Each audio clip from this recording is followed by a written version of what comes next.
Welcome back to the 76 Capital Sports Leadership Show. My name is Wayne Kimmel, managing partner of 76 Capital, the sports tech venture capital company.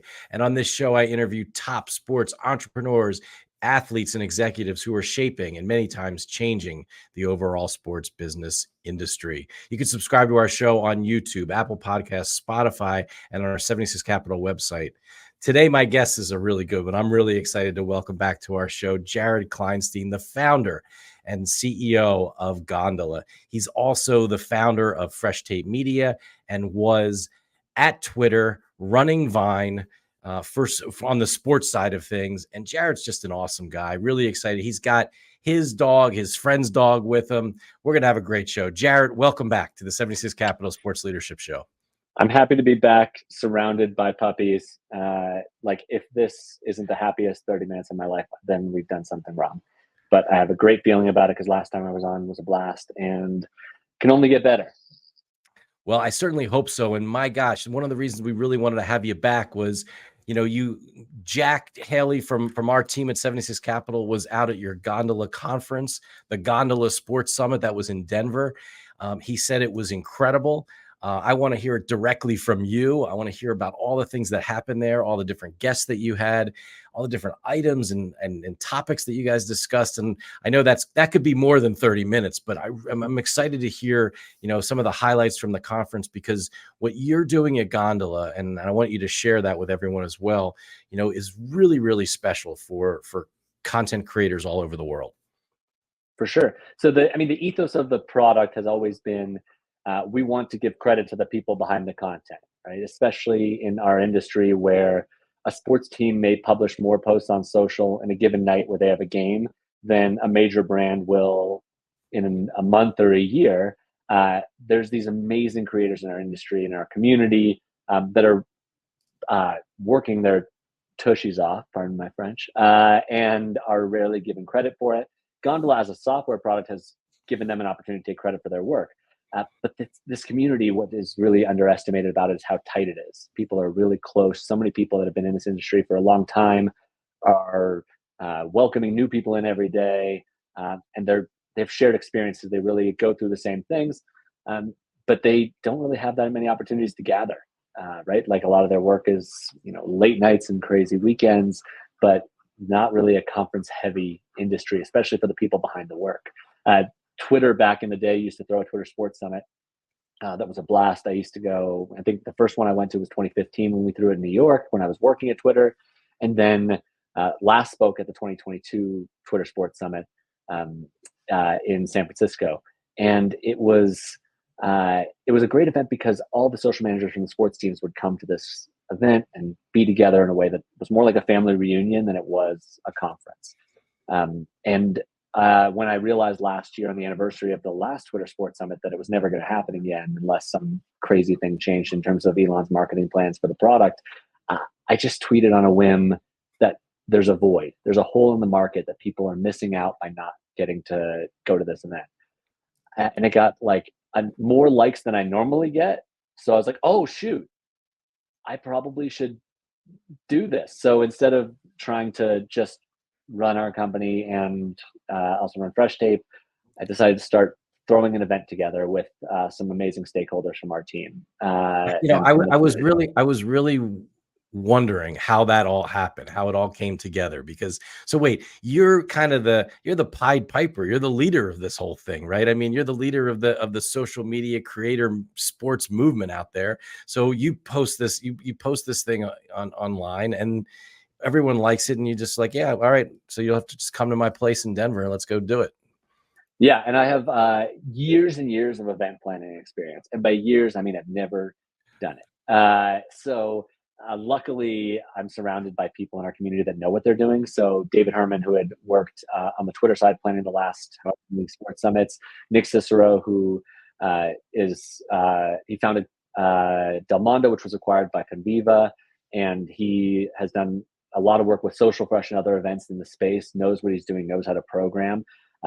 We had the right team together of people to put something together so that if I had done it on my own, wouldn't have gone well. There's I have very few real skills. So I relied on a team of people that actually know what they're doing. And I came up with weird ideas to market it. And than it actually happened. So everyone comes to Denver. Mhm. What happens at a Gondola Sports Summit where you got a bunch of creators who are the guys who are really, I mean, you had probably some of them more there are people, I guess that, did social media slow down in the sports world because everyone was at your place? Like what happened? Thankfully, all of the people at the event they have programming tools so they can plan things out in advance. So they didn't have to be live posting for their brands and whatnot. It was May, so we had something called playoff insurance in case your team was in the playoffs. You wouldn't have to pay for a ticket to the conference. But we had a really, really amazing group where it ranged, well, every single league was represented. And we had 375 or plus people come. And the crazy thing was it ranged from heads of digital and heads of social to creative producers that are on the ground holding cameras and editing. And it had this unique sense of non-pretentiousness where uh, nobody was felt like they shouldn't be there. Everybody, it didn't matter whether you were 2 years into the industry or you're the 15-year vet. Everybody felt like it was made for them, and that was a very calculated thing. We just don't want it to feel like we're some exclusive thing. I get that some sponsors want like premier exclusivity when they want to put their brand behind something, but the people that came by this event, especially and the camera brands and sponsors that came, were so impressed by the depth and range of the community that came. So We'll talk about some of some of the people that were there. Some of your speakers. I mean, you had athletes, you had people from leagues, you had people from who run agency or running agencies. Talk about some of the people right. that you had there that you were excited to hear their point of view. So the thing that we did was focus a little bit less on like we need to find a way to get this person to speak and come up with a panel.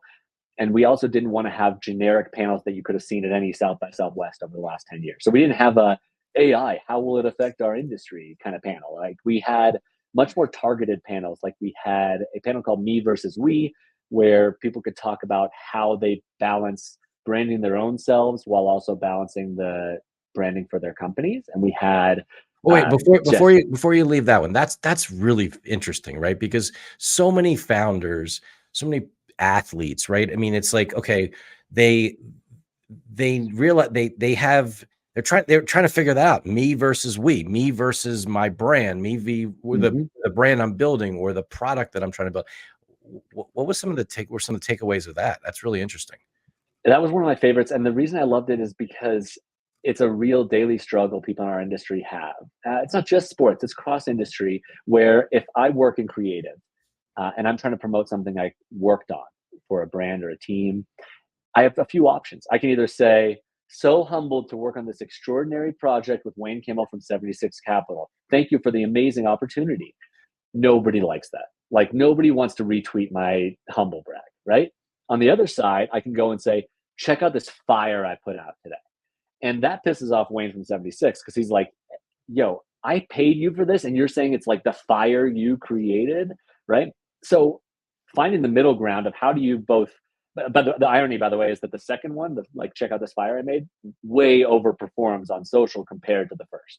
So trying to figure out how you are able to both self-promote and say I'm really proud of this work without seeming like a lame humble brag is something that's a real challenge. So you saw people on stage like Billy Quach, Meg Reyes,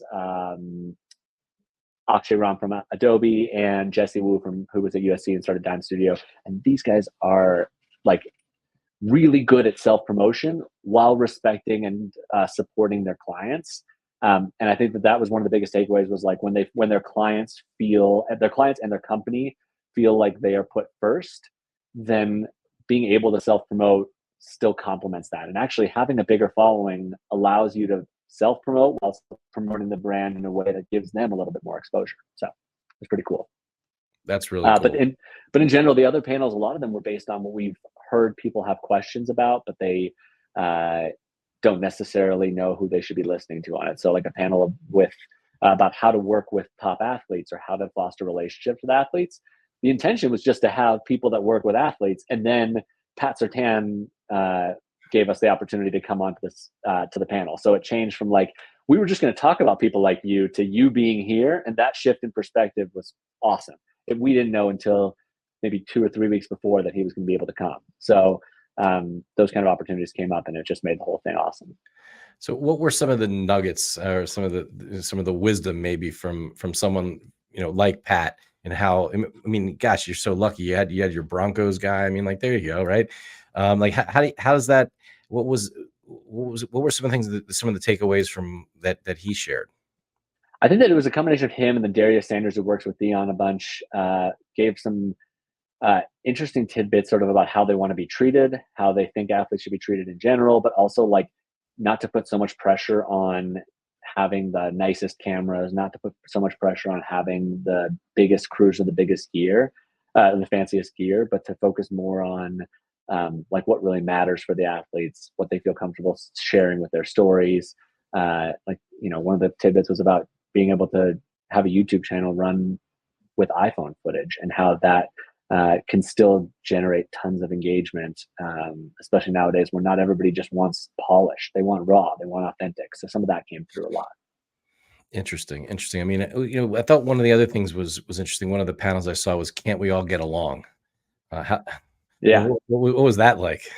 That fun fact, I got to be on that panel. And the thought process behind that was, we've all been in too many rooms where the interests of the social team and the paid marketing team and the broadcast team and the game presentation team, they all want the same thing, which is growth, exposure for the brand, empowering the community and the fan base, and entertaining, while making their players happy. But there's just so many things that cause issues. One amongst them is about music. And the best thing about the Can We Get Along is we had people that had problems and people that had solutions. So, for example, the Bucks had Jesse from the Bucks came, and he was talking about a problem that they face around music in stadium and how content will perform better with music, yet legal says don't use popular music, or you're going to have to take this video down because it has popular music in the background from the stadium.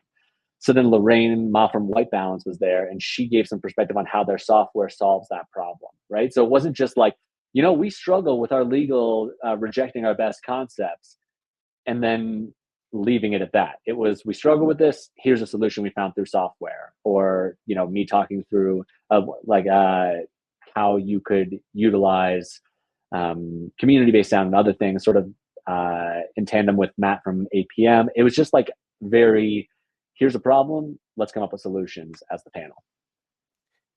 Thinking, it makes me think about something that I've kind of always wondered about. I think it would really be interesting to share with our audience on our 76 Capital Sports Leadership Show, is just how this all gets done, right? Maybe just using some of your own experience, whether that was, back in sort of the Vine days, or, but, in working with all these different leagues, and how does it get done? And kind of maybe even at the same time, not how does it get it done, but how many people does it take today to actually go from, shooting the content, and probably even before that, it's like setting it up or whatever, be sort of getting yourself there, but then to the point where it actually then gets to be to get out there for everyone to see it.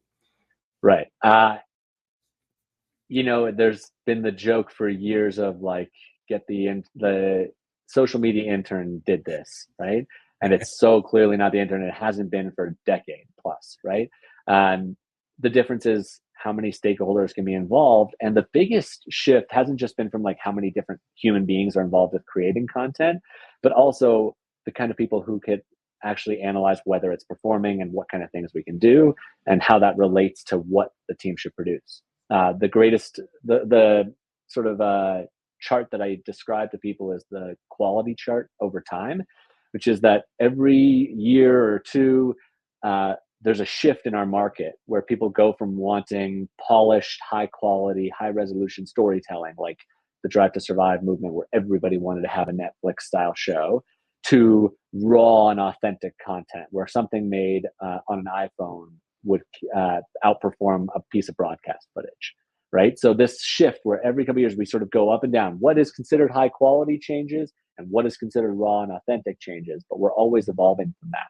So in terms of like what it takes and who it takes to get something produced, the social media teams that are represented on Gondola and at the summit range from the folks that are strategizing and running this teams to understand what should be produced. Those people, let's say it's a head of social or a head of digital, they'll rely on analytics people and like data folks that can say, hey, it looks like, at Bleacher Report, our content, when we do vodcast style content, it performs better than when we just do highlights on average. So we need to overinvest in this. Then you have the strategy around what kind of things you can capture and who's going to capture it. Oftentimes, the people that are actually holding cameras these days are also involved heavily in the strategy of like ideas and strategy and creative content concepts. Sometimes those concepts are generated internally. Sometimes people rely out of house on agencies like Fresh Tape to come up with creative ideas. And then it goes into production where even if it's as small as, hey, we're going to go to a charity event that Pat Sertan is throwing and bring a videographer and a camera, to it's a media day and we're having, a 30-person crew and a huge set fabrication. You have the team creating, then it gets passed to post. And then there's copywriters and strategists saying what time of day we should publish. There's people saying, here's the social copy that should be behind it. It's an extraordinary business, but the numbers are there in terms of how much more engagement people are getting here than they are in traditional broadcast. So the investment seems worth it. On average, how many people are on a team, work for a team on the social media side of things? Oh my God, it ranges so broadly. And the reason I say that is because back in the day, you'd think that the bigger of an organization you get, the bigger the team. And that is the case in some, right? Like the NFL's social team is bigger than the Denver Broncos social team, right? But college, you have sometimes bigger creative teams at the college level across the athletics department than you would in all of the in any pro team. So, Clemson's creative team may dwarf the size of the Charlotte Panthers, right? Or it's like, or Carolina Panthers. Right? It's Charlotte Panthers. What's wrong with my brain? I have two kids. Hi. The Carolina Panthers may have. I'm thinking. I was for some reason just thinking about the Carolinas, thinking about Clemson. I was like, I'm going to give a brand new football team existence. Carolina Panthers may have a smaller team across the board than Clemson's football club, and that's like okay because Clemson has extraordinary resources to be able to use a combination of student creators, grad student creators, and full-time employees. So really ranges. Interesting. So when you think about, where things are today, I mean, and with all this incredible amounts of content, so engaging, you have Gondola, you have this platform where, creators can now get the credit, be able to post and create their own portfolio of what they've done. What are some of the sort of the success stories that have come out of Gondola at this point? So there's a few. They range from the simplest problem we were trying to solve, like who the videographer on this piece of content was. And there's an example where the other day, Noah Lyles, USA track and field star, who's going to be a stud at the Olympics. There's a video that he put out where the video is cool because he's like running out into like a huge crowd. But the biggest question is who the heck can follow that guy? Like who's fast enough to actually follow Noah Lyles at full speed running into a stadium? And Gondola is like a product that can not only ask the internet who created this, but Gondola runs fast in the future. We run as fast as we possibly can, but nowhere near as fast as this dude. So that kind of success story happened, but also we had this evolution over time as a product where the first phase was IMDb for social, that crediting phase. The second was hiring and creative portfolios. And we've had some amazing success stories where we get on a daily or weekly basis emails or messages saying, I found an opportunity via Gondola, or my profile got me a job, or I got hired on this job on the Gondola jobs page. And that feels so good to us because it shows that people using a functional tool on the day-to-day basis actually help them find new opportunities, or brands are finding the best creators because they are able to use our software. And then the third and most exciting thing that we're working on is this like third evolution. So the first part of Gondola was IMDb for social. Second was more like LinkedIn for the creative community. The third evolution is more towards like an additional line item towards like Pinterest for the social and for social bookmarking and social opportunities, and also like inspiration. So we have now added the ability to save content on Gondola, and we're adding an AI identifier. So you can say, I want to see ice thrones, and it'll show you ice thrones that have been used by sports teams and brands and whatnot. But the difference between Gondola and any other AI search that could do that exact same thing, we don't think we're the first people to say, I want to see ice thrones, and it'll show you an ice throne. The difference is we can show you who made that ice throne. We can show you who took that photo of the ice throne. So if you want to replicate somebody else's design or strategy, you can find out who actually made that piece of content. We also have a new tool that we're launching.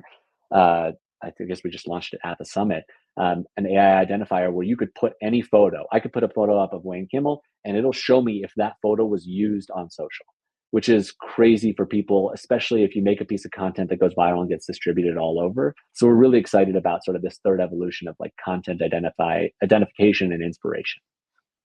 That's amazing. It's really incredible. I mean, just again, what you're doing for the community, and enabling the community to. Oh, sorry, Luxor.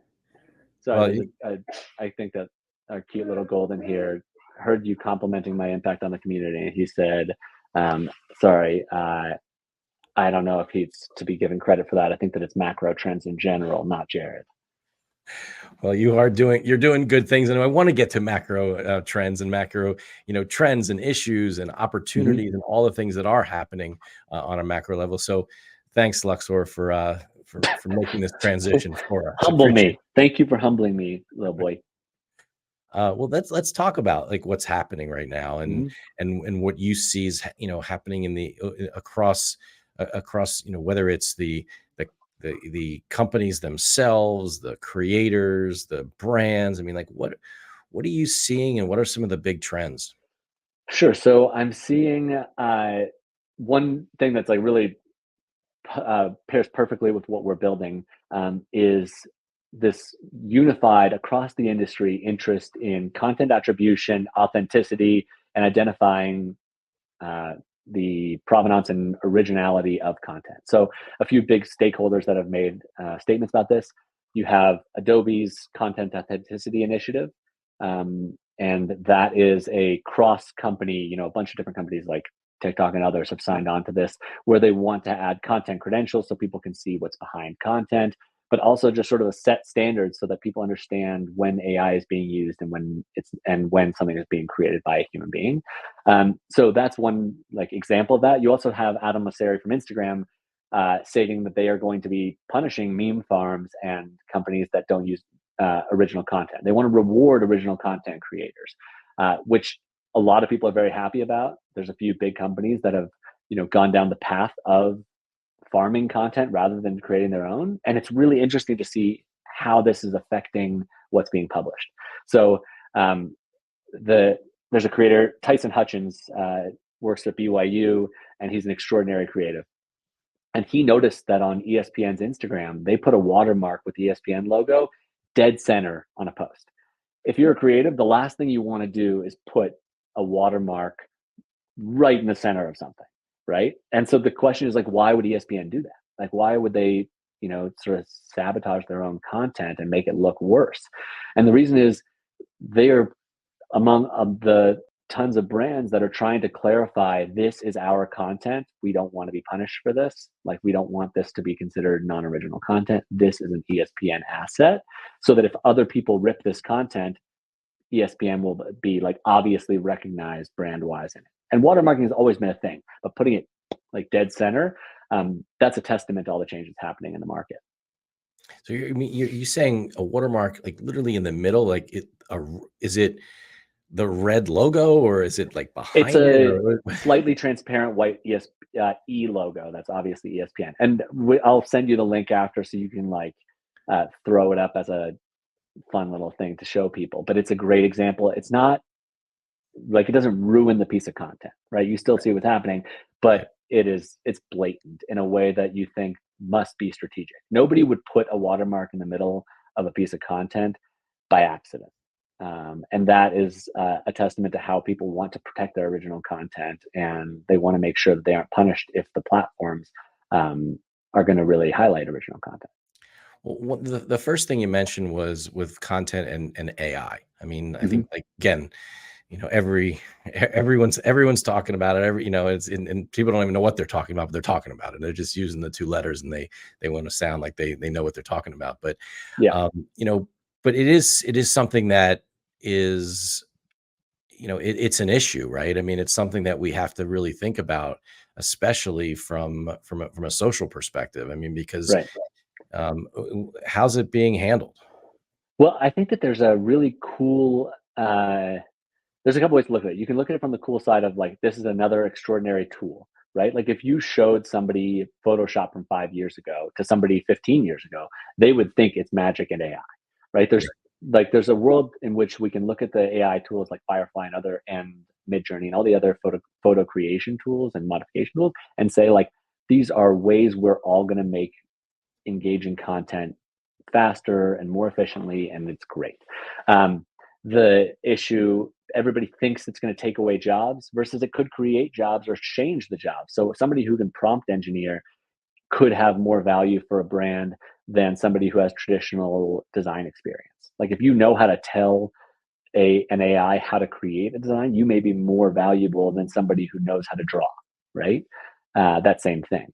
So I think that there's that. I think that we are all mindful of what it means for our content to be used for uh, machine learning and for like if people are building their models off of our information and our imagery, that's a concern. So I think everybody has top of mind, like Adobe's announcement last week that what comes through Photoshop and their products is owned by Adobe. That's really top of mind for our industry right now, and I think it'll need to have a fast solution, or else a lot of people are going to, have to shift how they create content. Right? If you're making work for hire content for a brand, and it also is the you know IP now of whoever created it for you, whichever software you use to create it, that's going to lead to a lot of fun little lawsuits. Just leave it at that. That's fascinating. That's fascinating. As we start to wind down here on our 76 Capital Sports Leadership Show, Jared, it's been amazing having you back. And I want to ask you a couple things, maybe more like tips. Like if you're Hmm. a college athlete today and you're hearing about NIL, name, image, and likeness, and you want Hmm. to, make more money, in using your NI, your name, your image, your likeness, you want to be able to use the fact that you have all these followers. What are some of the tips that you would give to someone in that instance? I think that the first thing, a lot of people will think you need to find the opportunities first and then figure out how to make the content from them. So, like if you're an athlete and you want to go up to a car dealership and see if they'll do a partnership with you, that's great. I think that the biggest movement is going to be towards all these people building their own creative skill sets, whether that's vlog cameras or just being able to utilize their phone cameras in more advanced ways and tell their own stories. So this is my weird prediction for the next couple of years. Everybody thought that sports leagues and teams doing like their own Netflix docu series was the win. If you got your Drive to Survive or your Full Swing, then you'd made it. I think that the big movement is going to be towards athlete-led storytelling. So not just the athletes being featured in the stories, but shooting it themselves, telling their own stories. I think there's going to be huge momentum in that space. Just like how we went from just a few podcast creators to like a lot of athletes telling their own stories on their own podcast. I think that video storytelling is going to be huge from the athlete lenses. Pick up a camera. That's step number one, and fall in love with creating content. You know, it makes me think of something. Are you finding that social media, creating content, being a creator is actually giving people more confidence in their own, lives because they can actually now put a camera in front of their face and go tell a story? I mean, you think people are becoming better people because of this? There's a lot of concern that people have about this, like the anxious generation is book that came out about this, and like people, the concerns with phones and content in general, and what Instagram is doing to people, and what the effects of the societal pressure around engagement and whatnot. I think at the same time, I agree with you. I think that when people put themselves out there more, they become more confident. Not if like a student, if you're more confident online, you have a better chance of eventually being more confident in the real world. Think about how many people were YouTubers in basements and now speak in front of thousands at VidCon. So I'm on Team Wayne here, that people creating content, putting themselves out there, letting themselves see feedback, positive and negative, uh, in a more safe environment like the confines of your home, will lead to more opportunities for them to feel confident in outside speaking engagements and stuff like that. Not everybody's ready to put themselves on a stage like you and I love. Like, we love this stuff. Like, we love talking. That's why we're gonna have to cut this off because we'll just talk forever.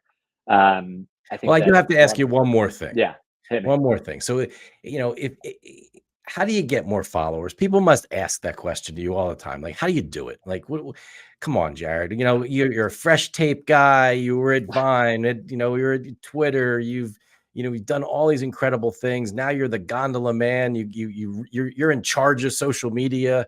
Like, how do I get more people to follow me? I think that following, and you need to make sure you care as much or more about engagement than you do about following, and also focus on consistency. So like, I got 50,000 or 48,000 TikTok followers from a few posts early on, and now I get no engagement. So my follower count is completely vanity at this point for my TikTok account. I mean, please, if anybody's watching this, follow me and engage with my stuff so I feel better about it. But I think consistency, finding something that people want to share, also that you want to create. If you create something for a following and then you don't actually want to make that content, then as soon as you drop off of it, nobody's going to engage with your content and the follower count becomes a vanity metric. So I would say also, like, look at people's engagement rates to see whether you judge them as creators. I think Curtis Connor is this as a comedian who got over 1 million followers now, but when he had 500,000, he got more engagement per post than people with 20 million. He got like Kardashian levels when he had less than 1 million followers. So I think that those kind of people are the ones that are going to really keep taking off, and focus on those numbers. And those numbers will, as you keep your engagement high, the follower numbers will follow. Focus on what's going to lead to high engagement, and then watch as the follower growth goes up. Jared, this has been great having you back on the show. How can people find you and learn more about Gondola? Gondola is gondola.cc on the web, and the app is just Gondola. Our social handles is on Gondola across the board, until somebody on Instagram who has the Gondola account just holding it for no reason gives it to us. And then on personal social, I'm Jarzod, my childhood nickname my dad gave me that we don't even know the origin of, Jarzod. Well, again, it's been great having you on the show. So happy to have you back on our 76 Capital Sports Leadership Show. Jared, wishing you and the whole Gondola team the best of luck, and hope to see you soon out there in Denver. Come to Philly and see us. I kind of like that idea. Denver's great though. We have a good crew here, and Denver, that's one thing I didn't mention with the Sports Summit, is we want this to be not just for Sports Summit. We want other industry summits for Gondola to be here, and like media and entertainment, travel and food, and all these things are going to come to Denver, with Denver being the hub. So I think I'm going to convince you to come here next year. Just a hunch. I look forward to coming out. I definitely need to. Jack told me it was so great. Again, thanks so much for coming on the show. Awesome. Later, Wayne. Thanks all.